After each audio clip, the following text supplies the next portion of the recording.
Hey everybody, my name is Luke, and I am aiming the camera at the paper so you can see what I draw.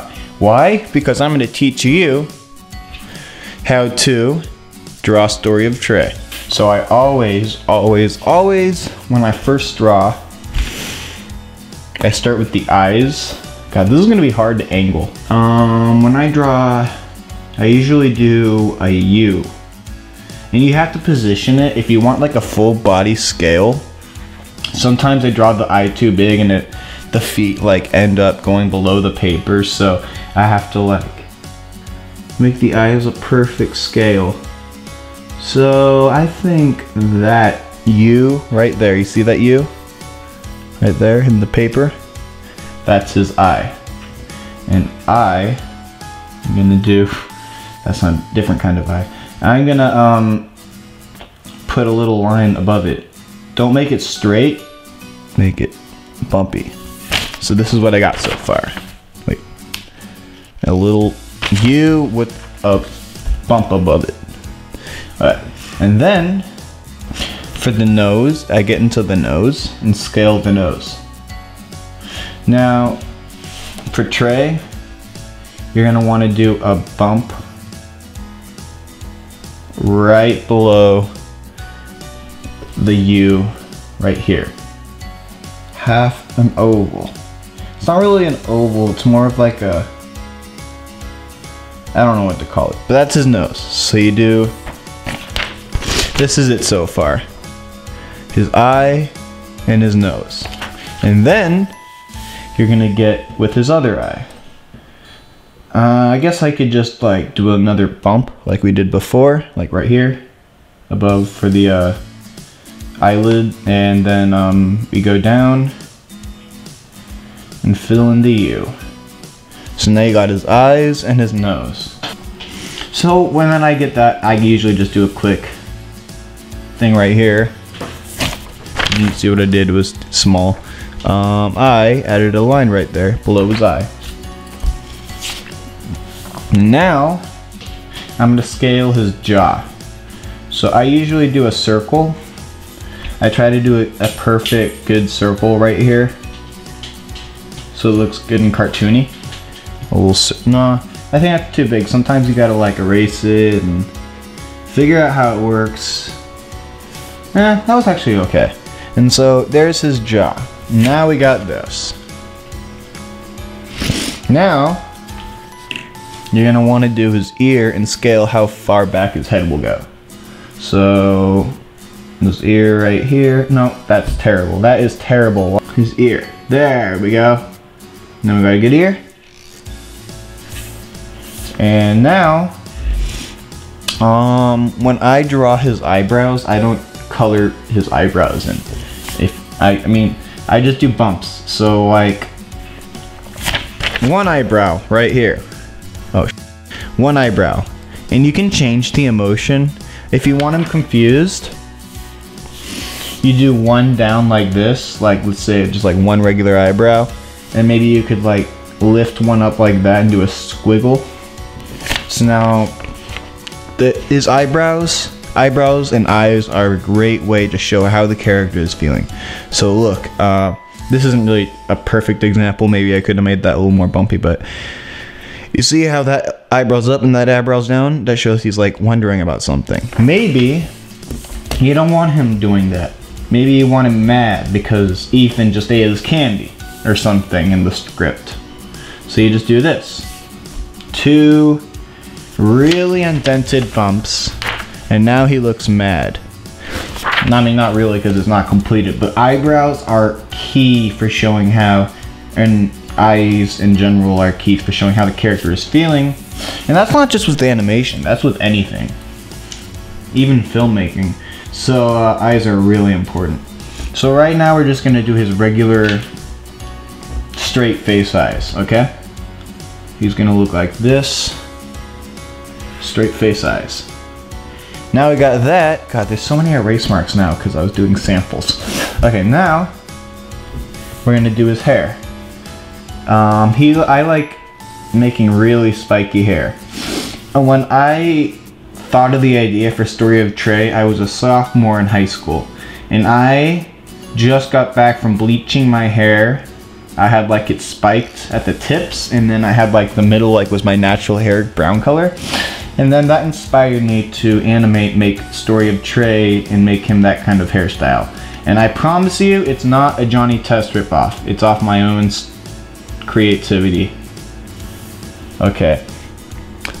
Yeah, people used to say that, like, oh, it's a Johnny Test, man. No, it's not. It's Trey, man. Alright. So there. Now, oh, I didn't really walk you through it, did I? I put his neck. So you're gonna want to do a neck, a little bump right here, and then a long bump right here. And then you want to connect his neck. So that's his face right now, okay? So we see his face. And now we got his face. Now usually when I animate it, this is what it looks like. Because if you want the pupils to move, you do a different frame of pupils above that frame. So like they move around. But right now we're just going to color it in. We're going to make his little pupils. My mouth keeps moving back and forth from the camera, so this audio might be a little weird. I don't know how it's gonna end up. Let's just make him happy, okay? Normal, happy Trey.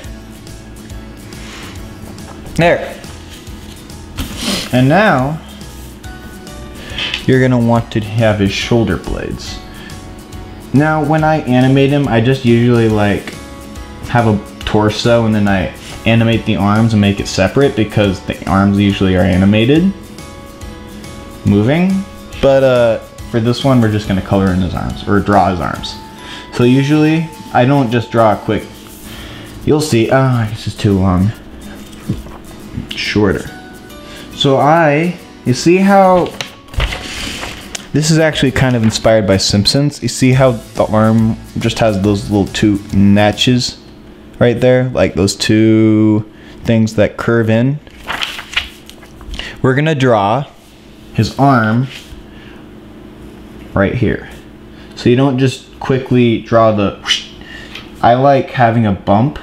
It looks like cartoony and looks like, oh look. Like look. It looks more like it's surrounding his arm. 3D, I guess. And so I just draw two latches latching on it, and then I draw the arm a little above those latches and I connect it.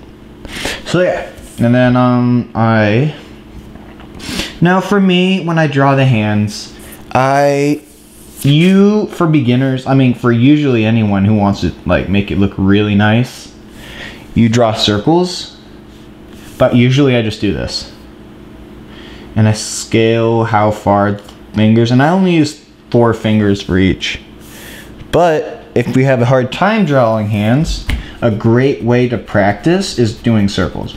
For cartoons, I just draw the hands like that. But circles, see? And this is a great way to practice hands. You draw a circle where the hand is.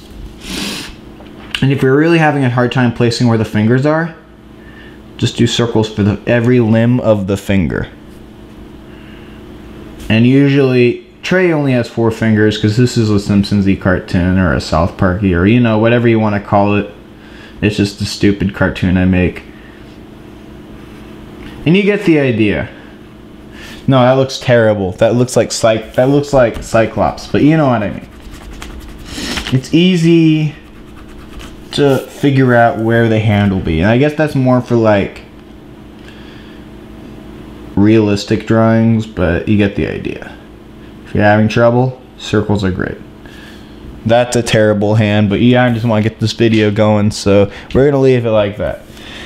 Now we're gonna draw his body, his stomach, and now his other shoulder blade. And remember to latch. Don't just draw a quick. You want to like really think about where the arm is gonna attach to the shirt. So yeah, you see, instead of, when I say don't be fast on the arm, you don't want to have it like this. Look how un-3D that is compared to how I make the arm ovally and more realistic on this one that looks more cartoony, I make an oval. This one's just a quick line and arm. You don't want to do that. I learned that when I started making animation, and I really carefully looked at Simpsons and even I don't like Family Guy, but I watched it for its animation practices, and I actually learned some things. So yeah, you're gonna want to really, if you want to like get into like how animated sitcoms work, you're gonna want to look at a lot of sitcoms yourself. And people will be all like, "You're watching too much TV," and I'm like, "It's research." Okay. Now, if it's a girl, and this is gonna be weird, I do a quick line for the junk. But if you're making a guy, you do it like this. And that's just because I don't want to get into that. But yeah, that makes it look more realistic.